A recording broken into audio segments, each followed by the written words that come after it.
नमस्कार दोस्तों, आपका स्वागत है मेरे YouTube चैनल एनसी केमिस्ट्री गुरुजी पे। और आज हम बात करेंगे रीट लेवल 2 विज्ञान से संबंधित मॉडल टेस्ट पेपर की। इससे पहले भी हम जो है रीट L2 विज्ञान के मॉडल पेपर YouTube चैनल पे हमारे पे अपलोड कर चुके हैं, तो आप वहां पे जाके उनको वॉच कर सकते हैं और चैनल को सब्सक्राइब कर ले दोस्तों, ताकि इसी तरह के मॉडल पेपर आपको जो है कंटिन्यू प्राप्त होते रहें। तो चलिए दोस्तों, स्टार्ट करते हैं आज का मॉडल पेपर।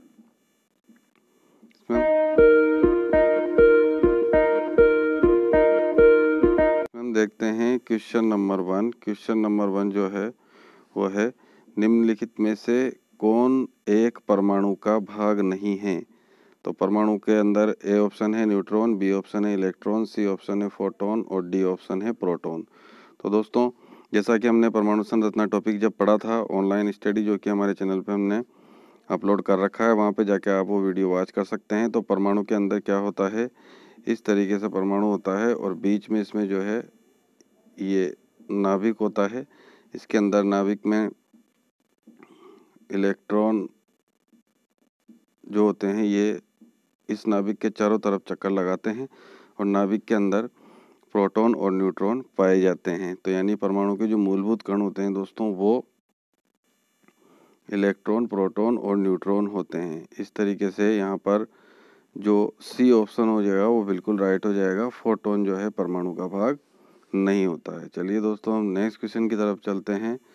नेक्स्ट क्वेश्चन है हमारे पास, रदरफोर्ड ने नाभिक की खोज किन कणों की सहायता से की। मतलब नाभिक की जो खोज है वो रदरफोर्ड वैज्ञानिक ने की थी और इसमें कौन से कण उसने लिए थे। तो ए ऑप्शन है गामा कण, बी ऑप्शन है बीटा कण, सी ऑप्शन है डेल्टा कण और डी ऑप्शन है अल्फा कण। तो इसने अल्फा कण का प्रयोग किया था और अल्फा कण की जो बौछार है वो सोने की पतली पल्ली पर की थी और वो एक्सपेरिमेंट इसने किया था प्रकीर्णन वाला, प्रकीर्णन का प्रयोग। तो इसमें जो डी ऑप्शन हो जाएगा दोस्तों वो बिल्कुल राइट हो जाएगा, अल्फा कण। तो चलिए दोस्तों, हम नेक्स्ट क्वेश्चन की तरफ चलते हैं।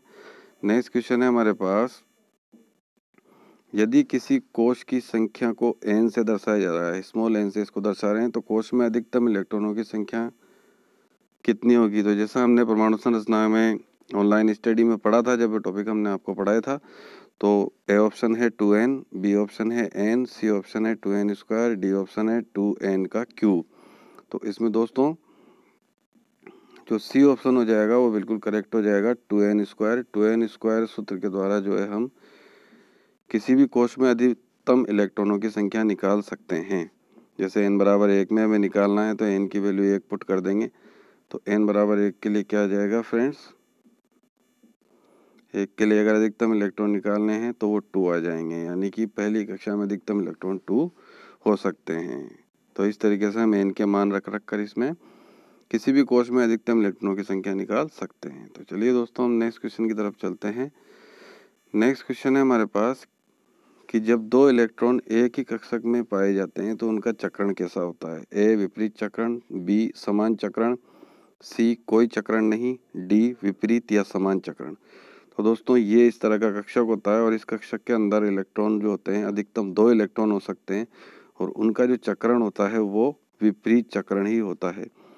इसमें से जो एक इलेक्ट्रॉन होता है वो क्लॉकवाइज डायरेक्शन में मूव करता है और जो दूसरा इलेक्ट्रॉन होता है वो एंटी क्लॉकवाइज डायरेक्शन में मूव करता है। यानी एक कक्षक में उपस्थित 2 इलेक्ट्रॉन विपरीत चक्रण के होते हैं। तो इसमें जो ए ऑप्शन हो जाएगा वो बिल्कुल करेक्ट हो जाएगा। तो चलिए दोस्तों, हम नेक्स्ट क्वेश्चन की तरफ चलते हैं।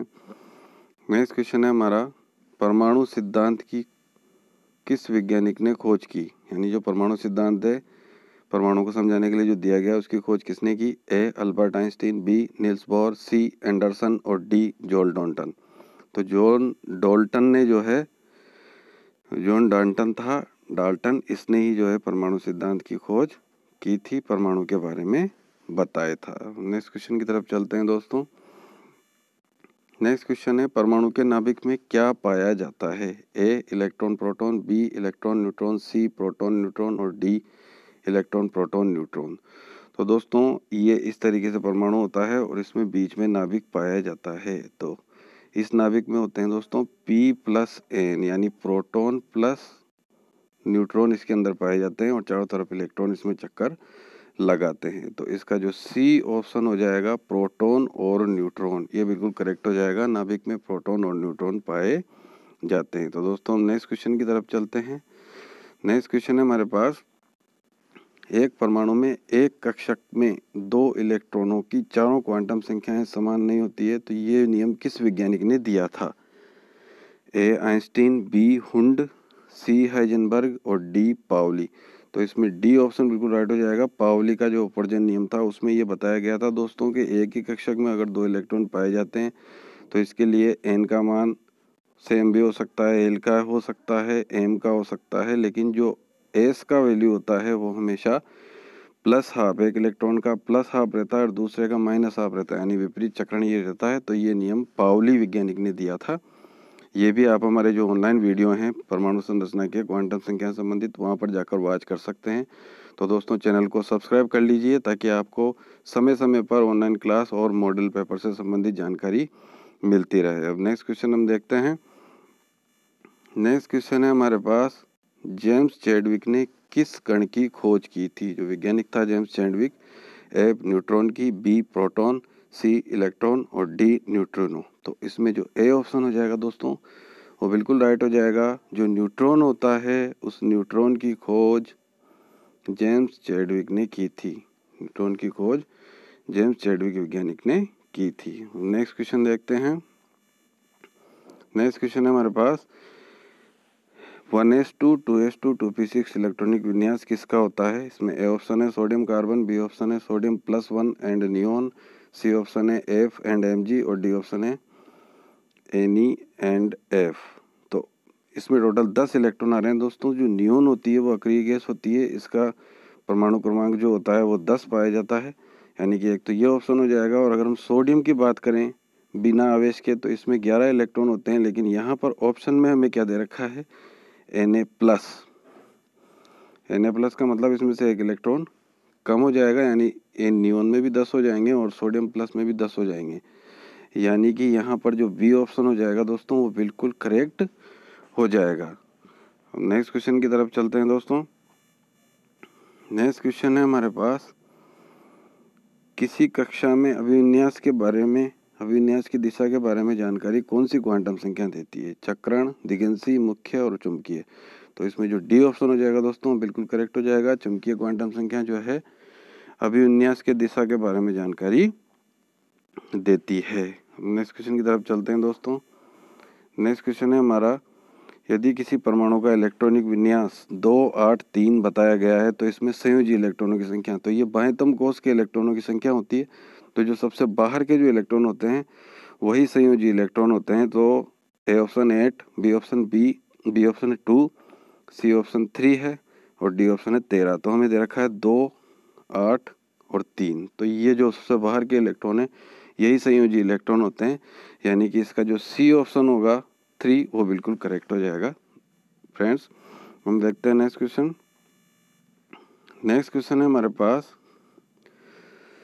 समान ऊर्जा वाले उपकोष के कक्षकों में इलेक्ट्रॉनों का युग्मन तब तक नहीं होता जब तक कि प्रत्येक कक्षा में एक एक इलेक्ट्रॉन ना बढ़ जाए। ये कौन सा नियम है? ए ऑप्शन है n+l का नियम, बी ऑप्शन है हुंड की अधिकतम बहुलकता का नियम, सी ऑप्शन है हाइजेनबर्ग की अनिश्चितता का सिद्धांत और डी ऑप्शन है पाउली का अपवर्जन का नियम।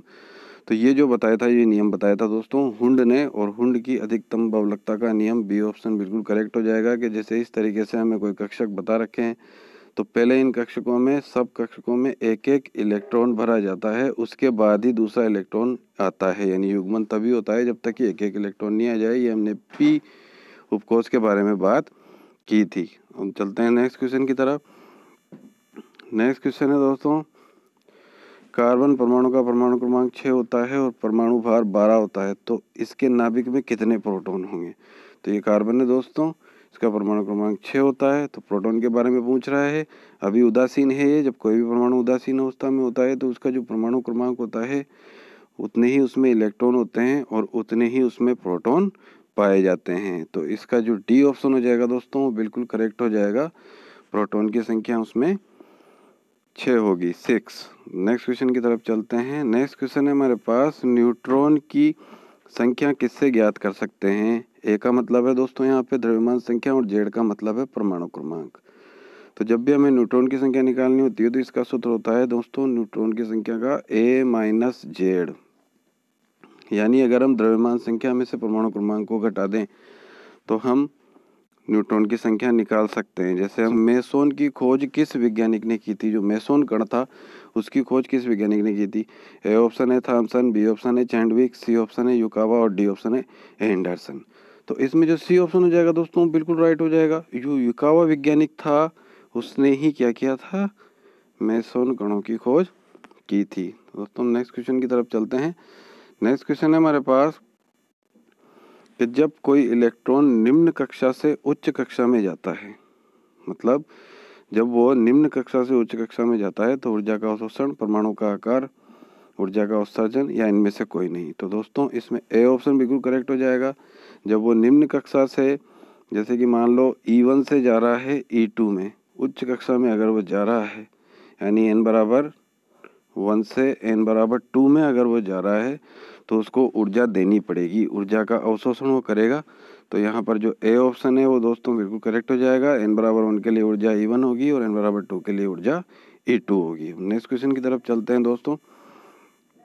नेक्स्ट क्वेश्चन है 3p कक्षक के लिए n व l के मान क्या होंगे? 3p कक्षक के लिए पूछ रहा है 3 व 0, 3 व 2, 3 व 1, 3 व 4।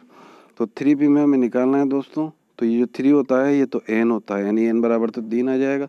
और अब हम बात कर लेते हैं l के मान हम कैसे निकालेंगे। तो हमारे पास 4 उपकोष होते हैं S, P, D और F। तो यहाँ पर l के मान S के लिए 0 होता है, P के लिए 1 होता है, D के लिए 2 होता है और F के लिए 3 होता है। ऐसे हम बता सकते हैं इनको, ये एक सिस्टम इसमें रहता है। तो हमें P यहाँ पर नजर आ रहा है तो P के लिए 1 होगा मान, यानी कि इसमें जो C ऑप्शन हो जाएगा दोस्तों वो बिल्कुल करेक्ट हो जाएगा 3 और 1। और हम नेक्स्ट क्वेश्चन की तरफ चलते हैं दोस्तों। नेक्स्ट क्वेश्चन है हमारे पास कि सोडियम का परमाणु क्रमांक 11 है तथा द्रव्यमान संख्या 23 है। तो उसमें हमें इलेक्ट्रॉन, न्यूट्रॉन और प्रोटॉन की संख्या बतानी है। ए ऑप्शन है 11 11 12, बी ऑप्शन है 12 11 12 और सी ऑप्शन है 12 12 11 और डी ऑप्शन है 11 12 11। तो दोस्तों ये हमारे पास सोडियम होता है। अब अभी हमने बात की थी थोड़ी देर पहले। तो हमारे पास द्रव्यमान संख्या 23 है और परमाणु क्रमांक 11 है। 23 में से अगर हम 11 घटा दें तो 12 हमें मिल जाता है। तो इसका जो डी ऑप्शन हो जाएगा दोस्तों वो बिल्कुल करेक्ट हो जाएगा, 11 12 और 11। हम नेक्स्ट क्वेश्चन की तरफ चलते हैं दोस्तों। नेक्स्ट क्वेश्चन है निम्नलिखित में से कौन सा जो इलेक्ट्रॉनिक विन्यास है वो ज़्यादा स्थायी होता है? F1, S2, D2, P2। तो इसमें जो बी ऑप्शन है वो बिल्कुल करेक्ट हो जाएगा दोस्तों। जो S होता है उसमें 1 कक्षक 2 इलेक्ट्रॉन होते हैं, P में 3 कक्षक 6 इलेक्ट्रॉन और D में 5 कक्षक 10 इलेक्ट्रॉन और F में 7 कक्षक 14 इलेक्ट्रॉन।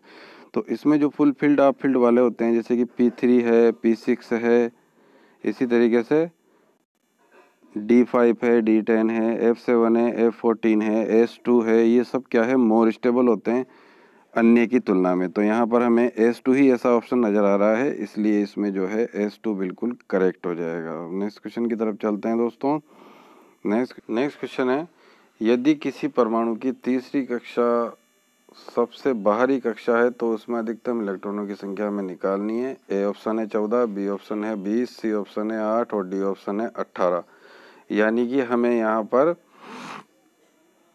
सबसे बाहरी कक्षा में अधिकतम इलेक्ट्रॉन कितने हो सकते हैं, यानी n बराबर 3 इसने दे रखा है। n बराबर 3 का मतलब इसमें S भी आएगा, P भी आएगा और D भी आएगा, ये अधिकतम हो सकते हैं। तो S में अधिकतम कितने आ सकते हैं 2, P में अधिकतम 6 और D में अधिकतम 10, यानी कि 10 और 6 16 और 2 18। तो अधिकतम इलेक्ट्रॉन यहाँ पे 18 आ सकते हैं। तो दोस्तों आज का वीडियो कैसा लगा ये ज़रूर बताएं कमेंट बॉक्स में कमेंट करके, और चैनल को आज ही सब्सक्राइब कर लें ताकि आपको इसी तरह के मॉडल पेपर आगे भी मिलते रहें। तो चैनल को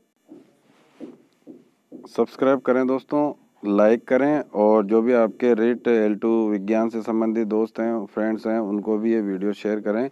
वीडियो को देखने के लिए बहुत बहुत धन्यवाद। नमस्कार दोस्तों।